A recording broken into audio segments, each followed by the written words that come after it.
उम्मीद विद जाकिर खान। तो हमारे बचपन में शक्तिमान का बड़ा क्रेज था। बच्चे जो है अपने ऐसा ऊपर आसमान में उंगली करके ऐसे घूम के ना छत वत से गिर जाते थे। बच्चे खिड़कियों से लटक जाते थे कि शक्तिमान आएगा और बचाएगा। पता नहीं, अब तो खैर बच्चे काफी स्मार्ट हो गए हैं। छोटा भीम, बालवीर, इस टाइप के कार्टून देखते हैं लोग, और भी तरह के सुपर हीरोज देखते हैं। Spiderman, Batman, Avengers, Hulk. एक बड़ा इम्पैक्ट है हमारे चाइल्डहुड मेमोरीज में। सुपर हीरोज का बड़ा इम्पोर्टेंस है। और आजकल जो फिल्में बनती हैं वो भी उस तरह से बनती हैं कि उसका एक्साइटमेंट बना रहे। एक सुपर हीरो फिल्म जैसी रहे। सुपर हीरोज फनी होने लग गए। पर एक चीज जो मैं पिछले दिनों में सोच रहा था कि जो सबसे एक्साइटिंग पार्ट है किसी भी सुपर हीरो फिल्म का, वो है उसका विलेन। वो कितना खतरनाक है, वो कितना खराब इंसान है ना। अगर वो ताकतवर नहीं हो, वो हीरो के बराबर ताकतवर है, और ज्यादातर केसेस में तो हीरो से ज्यादा ताकतवर है, फिर भी हीरो जो है विलेन को हरा रहा है। यही तो सुपर हीरो फिल्म का सबसे बड़ा सबसे इंटरेस्टिंग हिस्सा है, जिसको देखने के लिए हम सब जाते हैं इतने मजे से। तो पिछले दिनों एक फिल्म आई, बड़ी इंटरेस्टिंग फिल्म, जिसका नाम था जोकर। जोकर जो है वो बैटमैन सीरीज का सबसे सेलिब्रेटेड विलेन है। मतलब सबसे ज्यादा खतरनाक विलेन माना जाता है कि अरे साहब, जोकर से ज्यादा खतरनाक तो कुछ हुआ ही नहीं है। मतलब कभी सब लोग फिल्म देखने गए, फिल्म की बड़ी तारीफें हुई, सब ने कहा कि अरे बड़ी जबरदस्त फिल्म है ये सब। तो जब मैं फिल्म देख रहा था, एक बात मुझे रियलाइज हुई कि यार, एक हीरो की बैक स्टोरी और एक विलेन की बैक स्टोरी जो है वो ऑलमोस्ट सेम ही होती है। दोनों की जो एट्रोसिटीज हैं, दोनों के जो दुख हैं, दोनों के जो हालात हैं, वो ऑलमोस्ट सिमिलर होते हैं। बस दोनों में फर्क ये होता है कि विलेन जो है अपने हालातों पर रिएक्ट करके विलेन बनता है, और हीरो जो है वो फैसला करता है कि नहीं, वो अपने हालातों को अपनी असलियत बदलने नहीं देगा।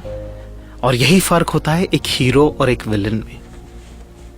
एक बड़ा मशहूर कोट मैंने एक बार कहीं पढ़ा था, और वो आज मैं आप लोगों के साथ साझा कर रहा हूं, क्योंकि वो बात ऐसी है ना जो इस सारी बात को सम अप करती है कि I am not what happened to me, I am what I choose to become. कि मैं वो नहीं हूं जो मेरे साथ हुआ, मैं वो हूं जो मैंने तय किया कि मैं क्या बनूंगा। और इसी बात से एक उम्मीद मुझे मिली, और वही उम्मीद आज मैं आपको देने आया हूं। मेरा नाम है जाकिर खान, और आप सुन रहे हैं उम्मीद गाना ऐप पर।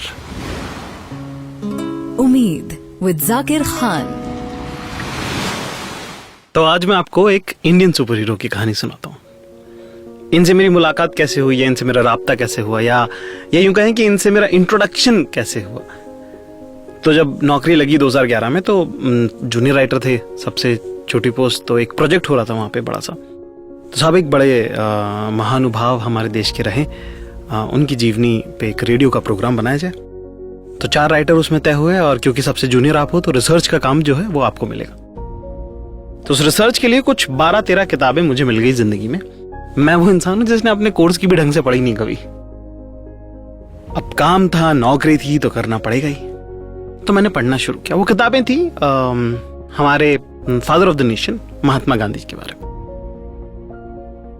और मैं पढ़ रहा था, वीडियोस देख रहा था, फिल्म्स देख रहा था कि उनकी जिंदगी का कौन सा हिस्सा क्या पलटा, कहां से एक बनिया परिवार का एक लड़का जो विदेश पढ़ने गया, बैरिस्टर बना, वकील बना, वो सारी जिंदगी अपनी बहुत कंफर्टेबल कट सकती थी उनकी। तो ऐसा क्या हुआ कि वो आदमी एक धोती में बिल्कुल जो है पूरा हिंदुस्तान घूम लिया उन्होंने।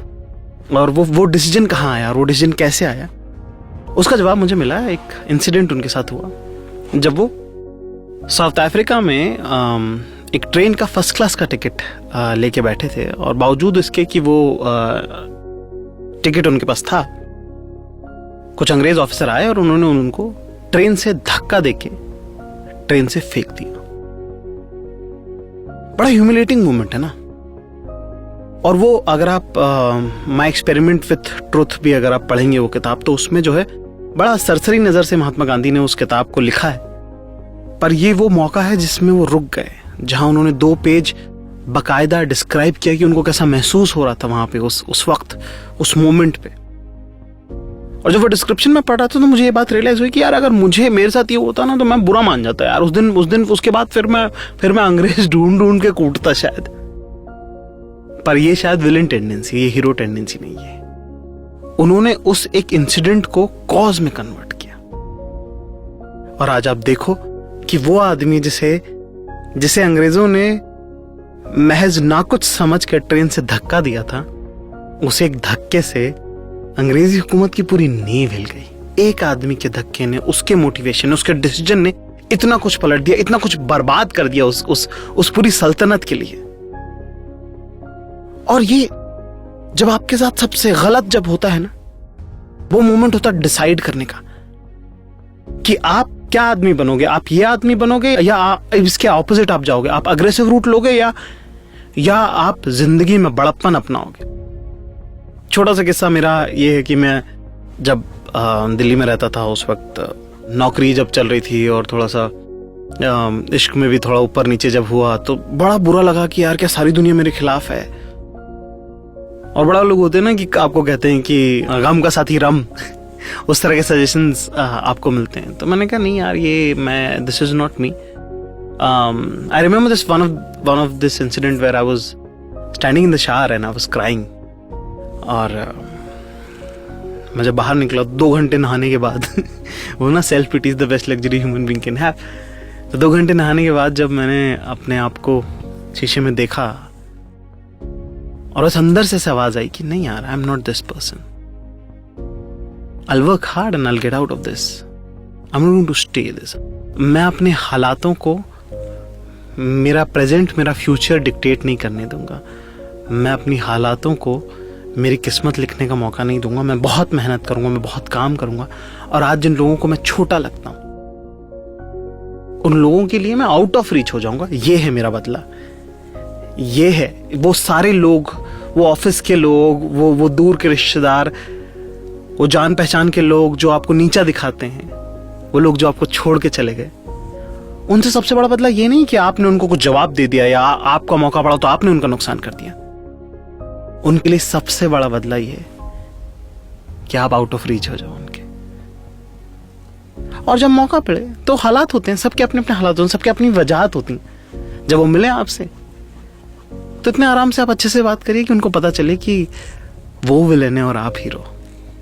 और यही एक हीरो और विलेन के बीच में फर्क होता है कि जब विलेन से आप मिलते हो तो वो अपना बदला लेता है, और जब आप हीरो से मिलते हो तो वो माफ करता है। यही उम्मीद मैं आपको देना चाहता था, जो जिंदगी में मैंने सीखी, जिसका फायदा मुझे मिला, है ना, कि माफ करने से बड़ा ज्यादा कोई हीरो नहीं हो सकता। और अपने पे मेहनत करने से ज्यादा बढ़िया आप अपने साथ, इससे बेहतर आप कुछ नहीं कर सकते। जो बीत गई सब बात गई। जो आपका है, जो आप हो, वही सबसे बड़ा हथियार आपका है। वो फैसला आपका है, वो डिसीजन आपको लेना है। मेरा नाम है जाकिर खान और आप सुन रहे हैं उम्मीद गाना ऐप पर। उम्मीद विद जाकिर खान। बहरहाल, तो ये लब्बे नुमान कुछ इस तरह से है कि इस मुतालिक मेरे से और बातें करने आए हैं मेरे खास दोस्त, जिन्हें आप सब लोग जानते हैं, तन्मय भट्ट। और क्योंकि ये बहुत सुपर हीरो और सुपर विलन की मुझसे बातें करते हैं, ये बहुत ज्यादा सुपर हीरो फिल्में देखते हैं ना, इतनी तो मैं भी नहीं देता जितनी ये देखते हैं। तो मुझे लगा कि इस टॉपिक के लिए सबसे अच्छे इंसान, सबसे अच्छे गेस्ट यही रहेंगे। सर, सुपर हीरो की बातें सुपर हीरो से ना करें, इसलिए तो आपसे बात करता हूँ मैं कि सर मैंने सुपर हीरो फिल्म देखी, आपको कैसे लगी as a superhero yourself? तो भाई आपने पूरा एपिसोड आज अभी जब रिकॉर्ड करा था मैं, तब आपने देखा, तो क्या आपके थॉट्स हैं, क्या लगता है आपको? सर बहुत मैं आपको कॉम्प्लीमेंट देना चाहूंगा। एक तो क्या बढ़िया बात कही आपने, just as a thought itself. I think ये बहुत लोगों को समझना बहुत जरूरी है। सर मैं एक दो एनेक्डोट्स देना चाहूंगा सर, राइटिंग की दुनिया से, क्योंकि मैं फर्स्ट ड्राफ्ट स्कूल चलाता हूँ, तो वहाँ पे अक्सर सुपर हीरो और जो प्रोटैगनिस्ट की बात होती है, बहुत सारी लाइफ लेसन उसी में से निकल आती है। सबसे पहले जब आपने बात बोला ना कि हर फिल्म में ना जो प्रोटैगनिस्ट होता है, देखो एक तो सब अपनी अपनी लाइफ की सब हम हीरो होते हैं, तो हर प्रोटैगनिस्ट की लाइफ में एक मोमेंट आता है जिसको कहते हैं ट्रू डिलेमा। ट्रू डिलेमा वो मोमेंट होता है जहां पे प्रोटैगनिस्ट चूज करता है क्या करूं, और उससे उसका सच्चा कैरेक्टर निकल आता है। जैसे बैटमैन में बताता हूं मैं, बैटमैन को चॉइस होता है किसे बचाए, हार्वी डेंट को या अपनी मंगेतर को। तो किसे बचाना चाहता है वो, अपनी मंगेतर को, लेकिन बचाता किसे है, हार्वी डेंट को, क्योंकि गॉथम को हार्वी डेंट की जरूरत है, क्योंकि दुनिया को हार्वी डेंट की जरूरत है। और वो जो फिल्में होती है ना जहाँ पे ट्रू डिलेमा वाले मोमेंट्स बहुत स्ट्रांग होते हैं, वो फिल्में अक्सर ऑडियंसेस को बहुत पसंद है। लगान में तो ट्रू डिलेमा ही ट्रू डिलेमा है सब जगह। भुवन के तो पूरे लाइफ में ट्रू डिलेमा, हर एक डिलेमा ही ट्रू डिलेमा। तो सुपर हीरो वो होता है जो हर ट्रू डिलेमा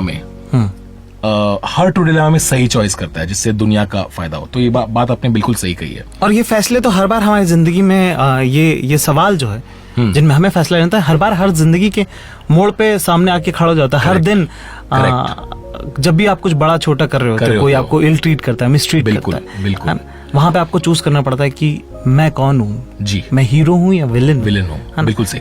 और सर हीरो होने के ना फायदे बहुत है, खुद के भी फायदे है लेकिन दुनिया के भी फायदे बहुत हैं। ये ना मार्वल में बहुत खूबसूरत से बताया वो लोग ने, क्योंकि एक फिल्म का सुपर हीरो होता है आयरन मैन, लेकिन एक सुपर हीरो जो होता है ना वो दूसरे सुपर हीरो का एलाय बन जाता है ऑटोमेटिकली। जैसे स्पाइडरमैन में स्पाइडरमैन बनने से पहले उसका एलाय कौन होता है? टोनी स्टार्क, जो अपनी फिल्म का सुपर हीरो है। तो एक सुपर हीरो से 10 सुपर हीरो ऑटोमेटिकली निकलते हैं, यू नो। तो इसीलिए सुपर हीरो की का फायदा कंपाउंडिंग होता है कि सिर्फ आपके लाइफ पे तो बहुत बेनिफिट होगा ही, लेकिन हजारों लोगों की लाइफ पे बेनिफिट होता है, क्योंकि following truth and righteous path is inspiring, you know. और एक अक्सर one thing common I have noticed across all super heroes is super hero बनना बहुत मुश्किल होता है, इजी नहीं होता, ठीक है। इसलिए लोग अक्सर सुपर विलन बनते हैं, क्योंकि जो इजी रास्ता होता है, इंस्टिंक्टिव है विलेन बनना। हाँ, इजी है, बदला लेना, वो कल्चरल पार्ट है, वो कि इंतकाम की कहानियां सबसे बड़ी कहानियां होती हैं वो। करेक्ट। हाँ, तो वो बहुत इजी होता है लेना। मुश्किल पाथ से गुजरने से आदमी सुपर हीरो बनता है। और मुश्किल बात का यह है ना कि जब कोई आदमी बहुत मुश्किल चीज करने जाता है तो उसके एलाइज और इजीली बनते हैं, क्योंकि जनता चाहती है कि भाई जो मैं नहीं कर सकता कोई और कर रहा है वो, तो मुझे उसकी मदद करना जरूरी है। मतलब गांधी जी ने भी तो वही किया था। मतलब जो डांडी मार्च किया था वो इतना सक्सेसफुल क्यों था कि भाई how can one man do something that I cannot even imagine doing? Only then when you get support. And when minimum I can do is just support him. तो उससे ना आपका जो कठिन रास्ता है ना वो ऑटोमेटिकली और इजी होने लगता है, और सरल होने लगता है। Which is why I think लोग सुपर हीरो बनने से पहले मुश्किल बहुत लगता है, लेकिन अब जब करने जाओ ना तो ऑटोमेटिकली दुनिया उसे और आसान कर देती है, क्योंकि दुनिया चाहती है कि आप सुपर हीरो बनो। एक तो ये बात थी जी। और एक और क्या बात है आपके? मैंने देखा है आपने फोन में लिख रखा है। मैं कॉन्शियस हो रहा था ना कि जब मैं बात कर रहा हूँ वहां पे टाइप कर रहे हैं, तो मेरे को हो रहा है कि यार क्या सोच रहे। एक सर मैंने देखा है कि जो अक्सर जो हमारी यंगर जनरेशन है वो अक्सर मैसेजेस भेजते हैं, आपको भी बहुत आते होंगे। वो कहते हैं कि यार मुझसे गलती हो गई, मैं खुद को माफ नहीं कर सकता हूँ। ऐसे वाले फीलिंग्स बहुत लोग रखते हैं और उसी फीलिंग में दबे हुए रहते हैं, उसी फीलिंग से उभर नहीं पाते वो। उनको मैं बता दूं कि the beautiful thing about super hero movies is, और ये बहुत सारी मूवीज के एग्जांपल्स दूंगा मैं, कि सबसे बड़ा विलन उसको भी तब भी मौका मिलता है जब उसे पता चलता है कि मैं विलन हूं एक सुपर हीरो बनने का। हैरी पॉटर की मैं एग्जांपल लेता हूं। 5 बुक्स में लगातार सेवेरस स्नेप दुनिया का सबसे बड़ा विलन था। उसने हीरो को बस कूटा है, हीरो की लाइफ बर्बाद कर दी है। पर 6वें बुक का नाम क्या है? Half Blood Prince. वही तो हीरो है उसका। That is the book where the villain became a hero. So if you ever think you have messed up, please know that there is still an opportunity for you to become a hero. The beautiful thing about being a supervillain is society makes you a supervillain, and society will give you a chance to become a hero again. Society wants to help you. So if you ever feel like आपने गलती की है, अब भी गलती सुधारने का मौका है। सुबह का भूला अगर शाम को वापस आए तो उसे भूला नहीं कहते। तो ये आई थिंक बहुत लोग भूल जाते हैं और खुद की गलतियों को माफ नहीं कर पाते। तो that is one of the main qualities of a super hero is that. एक और सर ये राइटिंग के दुनिया से मैंने सीखी है कि अक्सर जो सुपर हीरो में सुपर हीरो लाइक क्वालिटी कब आती है? जब आजू बाजू वाले लोग, ट्रू डिलेमा कब आता है? जब आजू बाजू से इतना प्रेशर आता है ना। How is a diamond made when there is so much pressure on coal? That's when diamond is made. तो एक फॉर एग्जांपल एक प्रोटैगनिस्ट है, ठीक है, वो लाइफ में बनना चाहता है बहुत फेमस एक्टर, ठीक है, और शुरुआत में सारी विलेन जैसे हरकतें करता है, जैसे अपने दोस्तों से रिश्ते तुड़वा देता है, पैसों के पीछे भागता है, फेम के पीछे भागता है। तो एक दिन वो फेमस तो बन जाता है, लेकिन तब वो अकेला रहता है। हो गई ना विलेन वाली बात। गलती तो हो गई, लेकिन मौका अब भी है इसे सुधारने का। तो हीरो कब बनता है? जब विलन जैसी हरकतें की, परखता है कि मैं विलन हो गया लेकिन अब मुझे हीरो बनने का मौका मिला है तो वो मैं करूंगा। तो ये आई थिंक यही तो खूबसूरत बात है हीरो की, कि आप गलती भी कर सकते हो लेकिन उसे सुधार भी सकते हो। हाँ, तो गलती करके आप विलन बनते हो पर उसे सुधार के आप बनते हो हीरो। और इसको इस तरह से मैं राउंड ऑफ करना चाहूंगा जी कि इंतकाम जो है वो कमजोर लोग लिया करते हैं और माफ जो है वो ताकतवर लोग किया करते हैं। तो आपको डिसाइड करना है कि आप कमजोर हैं या ताकतवर, आप विलन हैं या हीरो। ये फैसला आपके साथ है और इसी उम्मीद के साथ मैं आपको छोड़े जा रहा हूं। ये फैसला आपके साथ है और मुझे पूरी उम्मीद है कि आपके दिल में आप हीरो हैं और बस वही बने रहिएगा, है ना। यही उम्मीद मैं आज आपको देना चाहता हूं। मेरा नाम है जाकिर खान और आप सुन रहे हैं उम्मीद गाना ऐप पर।